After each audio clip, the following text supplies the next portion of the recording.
people are still confused about this one element. They're still getting it wrong. It is probably the most important part, and it is the foundation of every dubstep tune. You get this wrong, it falls apart. I'm talking about Subbase. In this video, I'm going to go through why Subbase is so important, a little bit behind the history of it, and how I treat my Subbasses in any scenario. Don't go anywhere. I'm Distance. I've been producing dubstep for 20 years and releasing it on my label Chestplate for almost the same amount of time. Let's go. So to understand why Subbase is so important to dubstep, we need to go back in time. Back to a night called Forward, which was at Plastic People. Other nights like DMZ and Subdub in Leeds. Now, dubstep established itself and kind of formed on a sound system, and the sound system was in a club called Plastic People. When I used to go there, when it first started, I was just blown away by the sound system, and the key element and the key thing that kind of stuck out and made an impression on everybody was the sub bass. It just kind of rattled you. It wasn't like you heard things rattle in this club. Like the ceiling was so low, like it was probably, I don't know, another foot than my height. So maybe the ceiling was probably only about 7.5 feet tall, 8 foot tall. And it was just ridiculous. Like it was almost like the sound system was just too powerful for that space. But there was something about that space being so small, so contained, and this powerful sound system that it just rattled everything, like it was in your chest. Hence people saying, like, you know, bass weight for your chest plate, all this kind of stuff. Hence the name of my label, Chestplate. It's all about getting the chest rattling. So this sound system inspired me to want to make tracks so that when I heard them on that system, it had that same result, like it was shaking the foundations. And through making tunes and playing them on that sound system or getting them played by other artists, Youngster was actually the first person to play one of my tunes at Forward, so big up Youngster. That was a big moment. I remember, like, I could hear the intro coming in my tune, and I was like, he's going to play it, he's going to play it. And that's what it was like. Everyone was like trying to make these tunes with this sound system in mind. And bearing in mind, this was before like DMZ had even happened. So this space was instrumental, I think, to the development of dubstep. And people were coming down from Bristol, you know, all over the country to come and experience this music. There was nothing really online. It was all through a forum called dubplate.net, where people were just talking about this night and talking about artists. No one was really mega established. And it was just a place you came. You kind of saw everyone there. You didn't realise you were standing next to, you know, Scream or Pinch or Mala. And I remember one day, like, Joe Nice was just there, you know, and he was just a guy who was just messaging us through the dubplate.net, and suddenly he was there. You know, it was just an insane time. You didn't really realise what you were part of, but it just felt really special.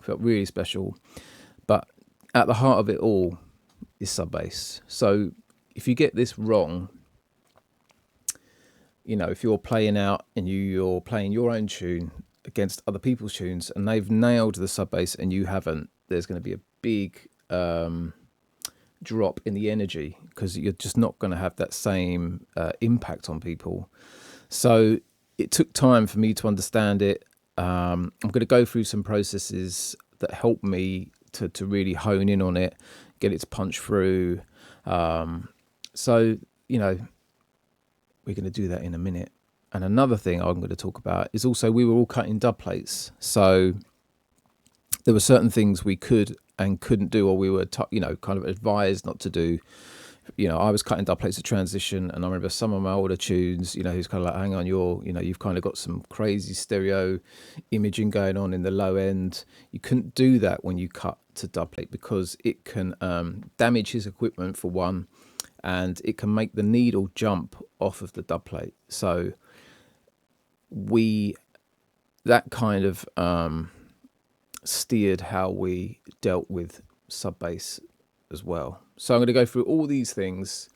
I'm going to look at an old track of mine called Night Vision and explain some different processes. Let's go. This track we're going to look at is Night Vision, probably one of my most recognised tunes. It's really old. It was on my first album on Planet Mu, which was called My Demons. I played this when I featured on Marianne's Dubstep Wars on her Breeze Block show. And this tune, plus, other ones as well, really got people's attention. Lots of people asked me about it. How did I make it? How did I make the bass? I'm going to play you a little clip of it now. Here we go. The world. The sense of another world.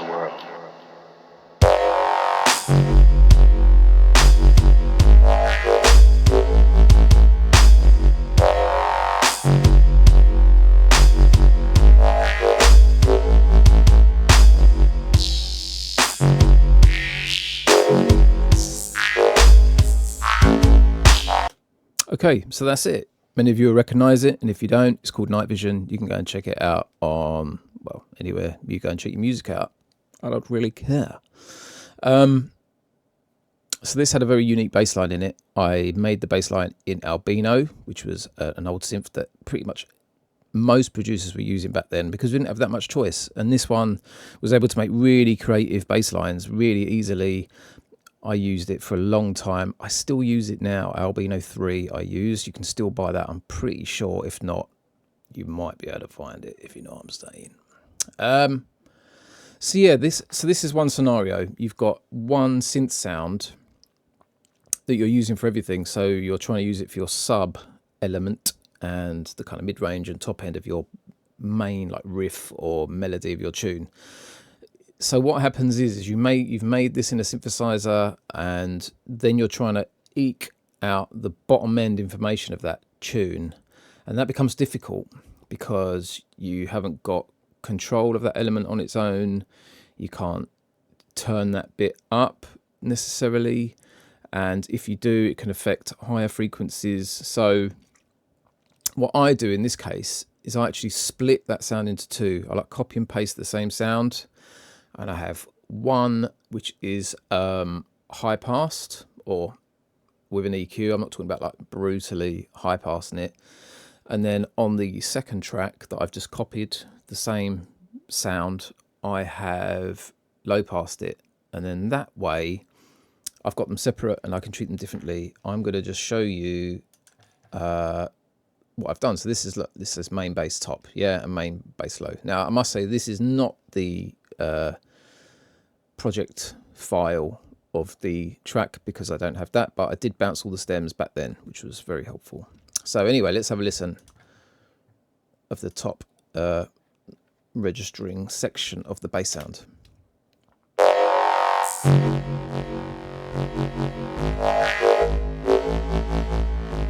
So I've kept enough information for you're still getting a little bit of the warmth from the low end, not low end, but some of that information.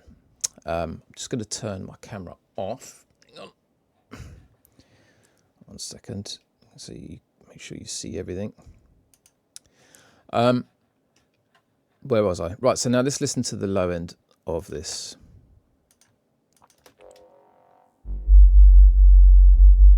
Right, you can hear that sub bass. There you go. So by splitting them in half, I've got both. Now if I introduce the top end again, it sounds like one sound. But so now what it means is, I can check I'm getting all the frequencies I want. So it's kind of got the sweet spot. Like 50 hertz is a really nice sweet spot. And I've in the original, this isn't the original project, but it means you can also make the low end mono, like I was talking about back in the day. Like a mastering engineer was the person cutting your dub plates. You didn't really master your tracks. You took them to a guy and he mastered them purely so you could cut them onto dub or get them ready to cut onto do vinyl pressings. Like the digital world was not really a thing when I was producing. You had like DATs and all this kind of stuff. So yeah, but I'm really not that old. Okay, just in case you're wondering. So yeah, so you could process this yourself individually. So you could EQ this if you wanted the low end. You could really boost it. That's a bit too much. But this is another thing to talk about with Subbase as well, is you can have too much of it and not enough. So it's very tempting always to add more bass. Like, who doesn't like more bass? But the problem is a sound system, when you're in that environment, or you're in a car with a really good sound system, or just any really good like headphones, anything like that, it's going to accentuate the bottom end. Like, it wants to excite those things. So if you're putting in too much because you're excited and then your sound system's excited, it's just going to be too much, and you're going to start losing the top end information and some of the mid range information. And it's, you know, I've done it before where I've been in a nightclub, heard my tune, and basically all I can hear is, you know, like a bit like when you're in the hallway, like walking into the club, and all you can hear is the rattle. That can happen if you're not careful with your sub bass. You're putting in too much and you're just killing off all like the kind of information or the tune that really helps, you know, the rhythm, which is the drums. So they can start to break up and disappear if you've got too much sub. So one thing to consider, and obviously the other angle or the other annoyance is not having enough. So these are things to consider. In another example, another tune, I will go through how I deal with Subbase in another way. So this is one way to deal with it. Like, if you're liking using mid-range basses, which I do quite a lot, this can really help you, because you're not trying to go crazy with like multi-band compressors and things, just trying to get the bottom end tight and to poke out. And again, these are not rules, right? If you don't do things this way, it really doesn't matter. You're just trying to make stuff sound good, and that's what I want to get through to everybody that watch my videos. Is like, it's purely about making things sound good. It's not about you sticking to exact, you know, like threshold, you know, dials and, you know, what ratios and where to boost, and, you know, you just use your ears. Okay. So anyway, let's jump into another tune, and it will be very exciting. So we're about to take a look at a newer track of mine. It came out last year. It's called Shut Them Down. In this one, I did something different with my sub bass. It's kind of like the same theory, like I'm having two tracks doing stuff rather than trying to use one. I'll show you the track. Here we go. Right, I'll play you a little bit. Some of you will recognize this from my shows and radio shows, because I know you will come to those.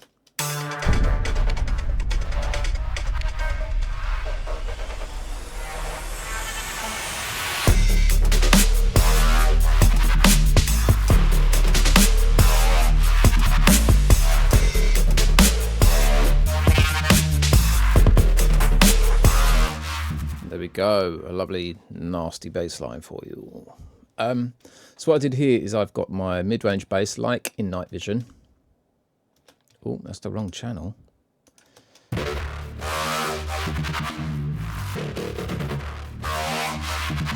So just like I was talking about before, I've taken out the real bottom end, and then I've created a sub track. So I've used a synth. Let me show you which one I've used.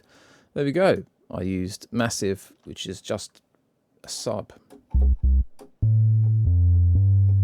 which is yeah, you can even go in there and use this preset. It's or the wave table, should I say? It's square saw wave. Loads of people swear by sine waves. Sine waves are perfect, obviously, like we all know that, but with a square and a saw wave, it gives you more harmonics so that it's audible. And this is something else we're going to touch on in another section of this video. But for now, this is the sub. So what I've done is I've got my MIDI, this and all I've done is copy and pasted that So now I've got a sub track, purely just the sub, and I've got a main, like, you know, distorted mid-rangey bass. So again, I've got control. I can actually turn up the volume of the sub bass rather than trying to use like a multi-band processing to boost that on its own. And it also means I can compress that by itself. I can add saturation, which is great for your sub bass, for making it audible on other speakers and settings. Also, I'm able to make that mono. I can limit it, and I can EQ it further if you want. You don't have to. And but like I said, it means I've got full control. So I'll turn it off. This comes back to the energy point of sub bass. Like dubstep needs that sub bass, because otherwise it's just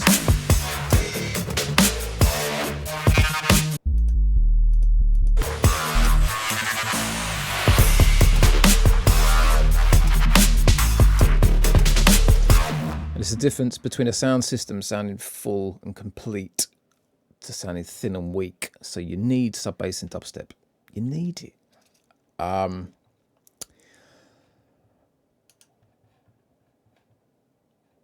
So I'll show you the mid-range bass, and I'll open up the bottom end so you can just see how it's not quite as good as having a sub track playing alongside it.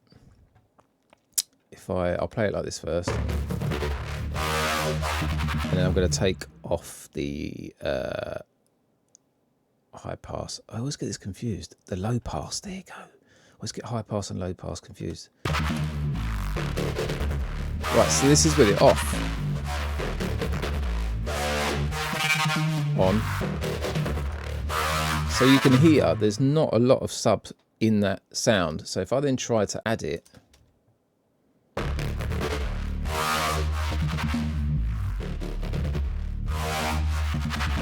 see, it's just not there. And that's how this track started. Is I just had the sound and I was trying to boost the bottom end. I was like, it just sounds flat. It's just not got the energy. So there's a big difference between you know, using this method and not. So with the sub, it's just complete.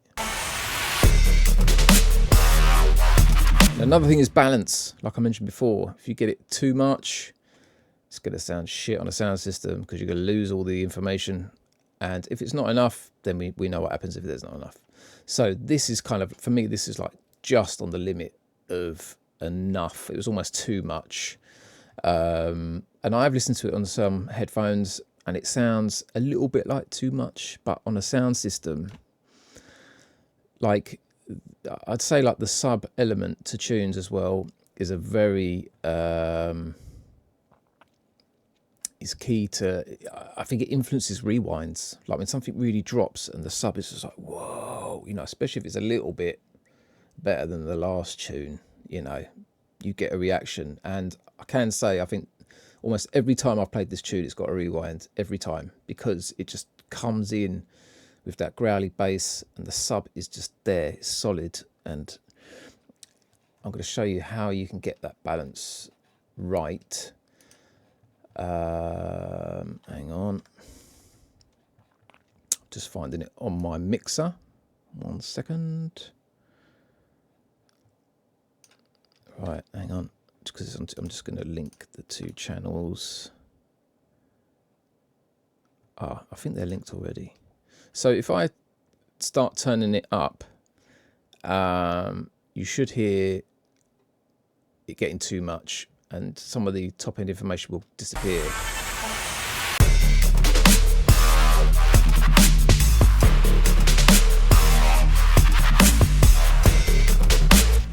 Forget that. I've got a limiter on it, so that's not going to happen. Right, let's try that now.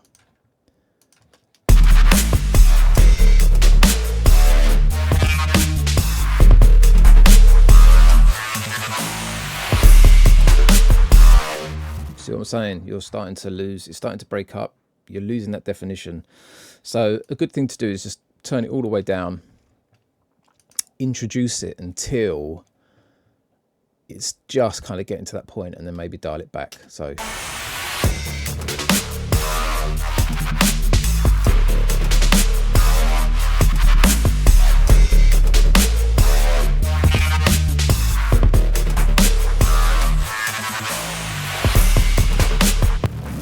it's perfect. We're not losing any of the top end information, any of the mid range from the bass. So this is a good way to do it. Is like once you're building, when you're building your tunes, you get excited. We all do, and you end up putting more bass in than maybe you should. So this is a good way to dial it back. And if you're worried about it being too much, what I would do is play your tune and just start ducking it down. And if suddenly the stereo image is like this and it's punchier, then you know you've probably put in too much sub bass. So anyway, I'm going to leave it there for this, and then we're going to actually look at how I process sub basses, things you can use. And there's also a plugin that back in the day everybody used. It's still available now, and it was kind of like legendary between people. They'd be like, "Oh, are you using blah blah blah blah blah?" So yeah, let's talk about that right now. Okay, so I'm back in front of the computer talking about all things sub bass once again. So as I mentioned, sub bass was like a core element to dubstep. If we went and played a show back in the day, one of the first things you would ask somebody is, how's the sound system? And it's kind of like the first thing that I kind of cared about, like especially when there was a sound check. The only reason I would sound check was purely just to see if the sound system was going to deliver, and sometimes it didn't, sometimes it did. And I even remember if I was doing a sound check and it wasn't quite right, asking the guy if I can have a go with the like the EQs and the system itself, which, me being like a 20-something-year-old kid thinking that he knew better, didn't always go down too well. But sometimes it did work, and people just didn't understand what we were trying to do back then. Like, we were just trying to, I think we were going to venues and clubs where it just wasn't a thing. Like, they didn't care about sub bass, they just cared about it being loud and people dancing. But for us, going back to Forward, DMZ, DMZ, and like Sub Dub, they had proper sound systems. So that's what our music was for. So coming to a club that didn't really understand that was always quite frustrating. So it was quite important. And but now it's not so much of a thing. Like most sound systems I come across, most clubs, they seem to have got it. If you turn up to play in a pub, which has happened to me before, then yeah, maybe they're not going to be quite set up. But I'm going to go through some processes of how I make sub and how I treat it. I'm also going to talk about a plugin that we used to use. That was kind of like, everyone used to talk to each other and go, "Oh, you're using, blah blah blah." So I'll talk about that as well in a minute. And you've got many different styles of dubstep, so the way you process your sub is going to be quite different. Like back in the day, a lot of the dubstep was very minimal, very sub-led. So if you didn't have enough information in the kind of low mid range, so say from like 80 hertz to say like 300 hertz, if your sub bass wasn't really creating any harmonics in that range, then it's just not going to get heard outside of a sound system or club environment. Like when I was first making tunes and playing them in my car and on headphones, I'd be like, "Oh, why it just sounds so weak?" But then in my studio on my monitors, it'd be like and it's purely because you're not extending the frequency range. And what really changed all this for me, like it was never a consideration. Like I was making music for a sound system, didn't care about any other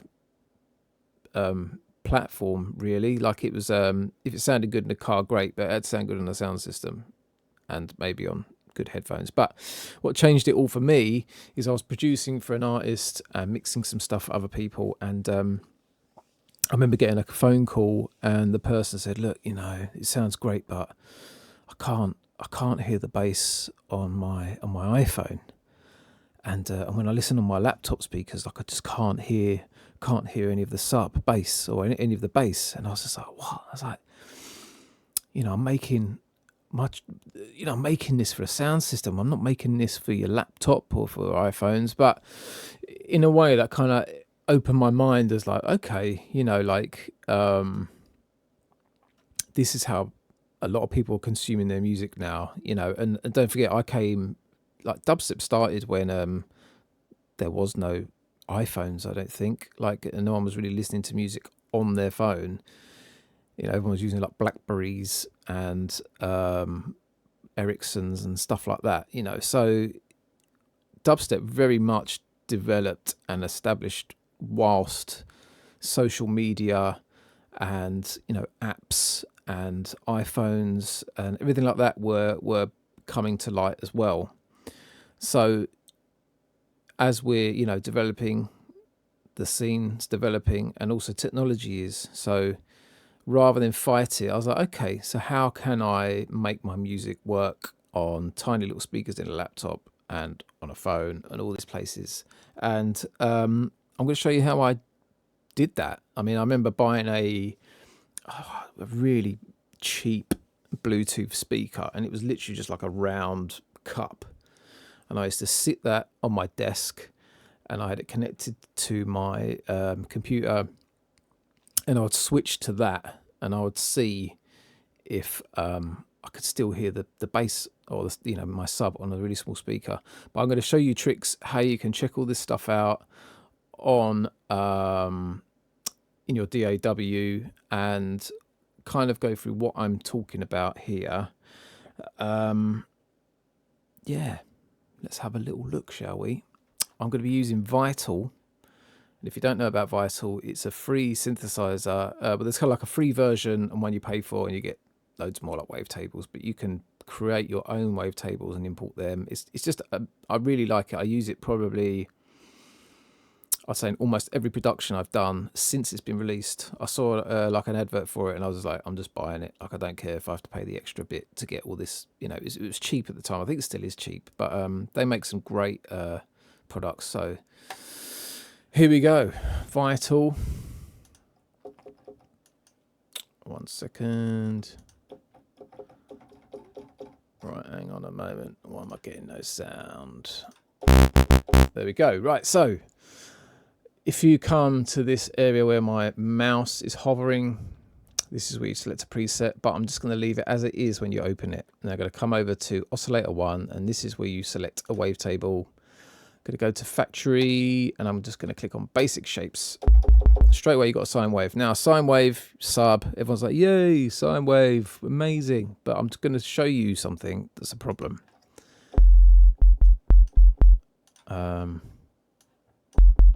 Right, now here we have a frequency analyzer, spectral analyzer.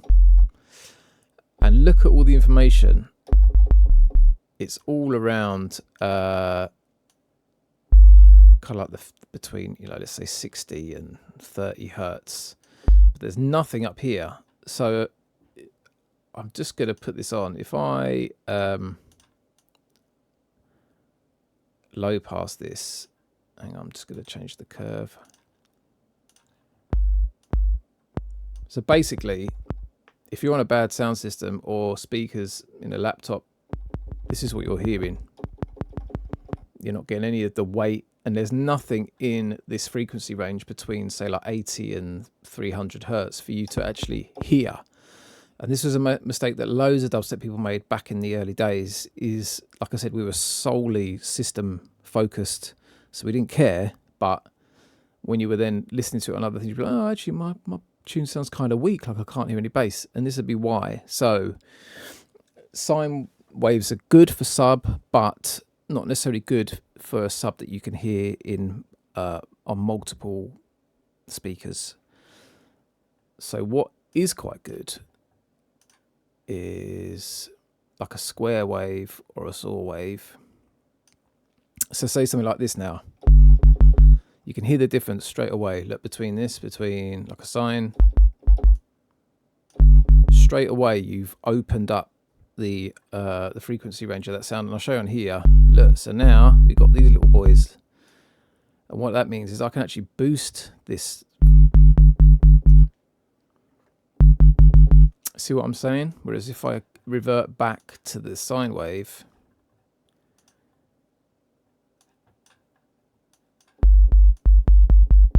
I can't boost nothing. There's nothing to make this more audible. And if I wanted to, I could add distortion, and it's just going to take ages, you know. And there's no point in complicating things. Like, you don't need to add 50 plugins for no reason. So just use square wave. So what this means now, if I boosted these frequencies and I put the same filter on that we were talking about,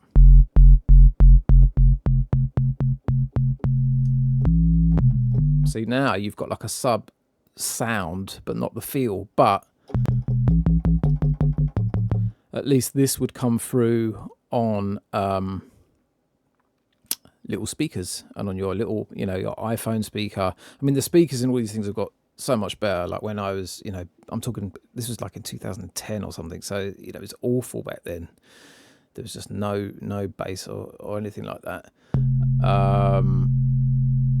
So I did mention a plugin that we all used to use to help warm up these sounds and help them cut through. And that plugin,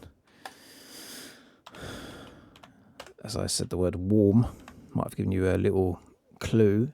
It's the PSP Vintage Warmer. There is a version 2 now, but this is what we all used to use. Loads of people used to use this, and it was kind of like, oh my God, you're using the PSP Vintage Warmer. And we're like, yeah, it's amazing, you know. So it's kind of like the little secret sauce that we used to use back in the day. And it's kind of like a tape emulation, saturator.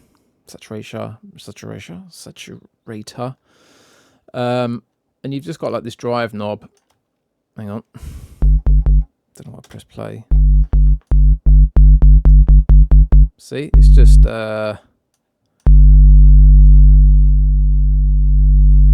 it's kind of gaining the sound. But over here you've got this little toggle that says multi. I always used to click that, and you've got a knee here, which is kind of like compression or limiter. And you've got some controls here for low and highs. It's just a great piece of kit. And this was also really good on masters, or on our master bus. I used to use it quite a bit. And that's another thing that changed. In the early days, when dubstep first started, we weren't playing files, like we weren't really playing CDs. It was kind of frowned upon. Like, I remember when people first started getting the CDs out, like, oh yeah, come on, mate. Like, what, you know, you got to cut dubs. It's dubstep. It was so funny. And like, to think about what it's like now when you just rock up with a stick that's got like 1,000 tunes on it. It's so funny. Like, we were so snobby about dub plates. It's unreal. But we had no need to master our tracks. That's why you'd go to a dub cutting house, which I think I mentioned before. So this kind of stuff crept in later when we were starting to have to master our own tracks, because then we were playing CDs and we were going on to, you know, USB sticks and all this kind of stuff. So yeah, saturation is a good thing, definitely, to help your sub cut through.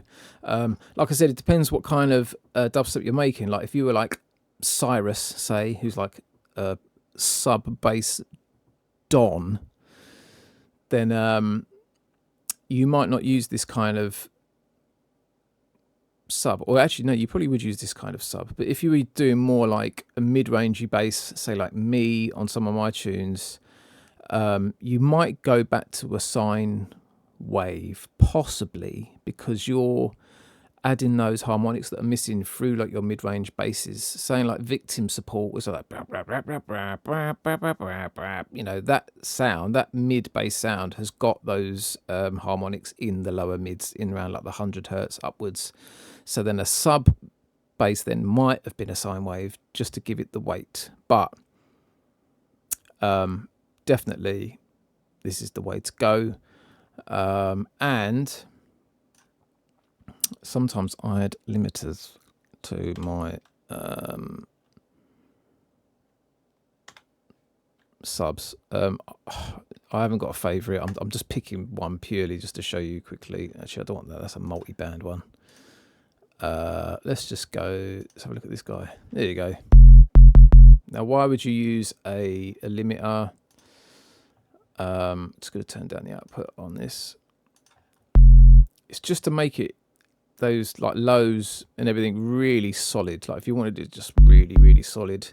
Again, everything in moderation, and you don't have to do this. Don't have to do any of this. If it sounds good, it's good, and that's kind of how I work.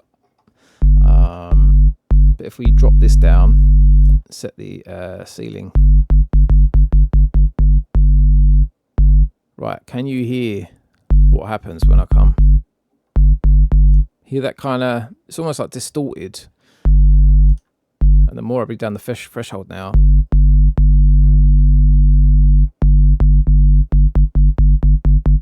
you're kind of getting like this buzzing sound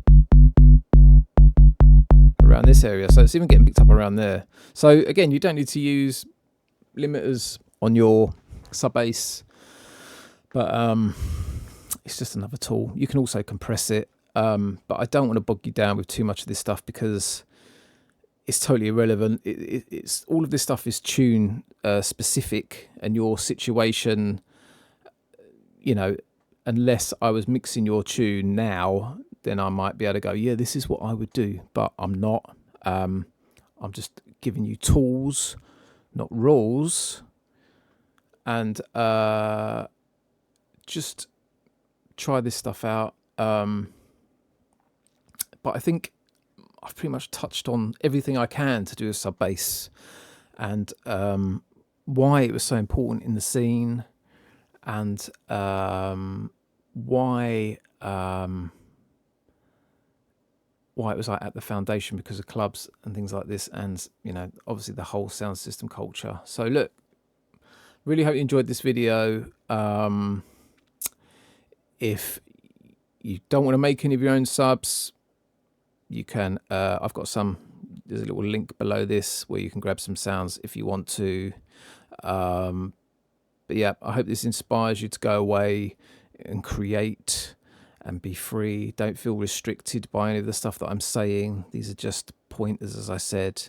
And I hope to see you very soon in the next video. Till then, take care of yourself. Peace.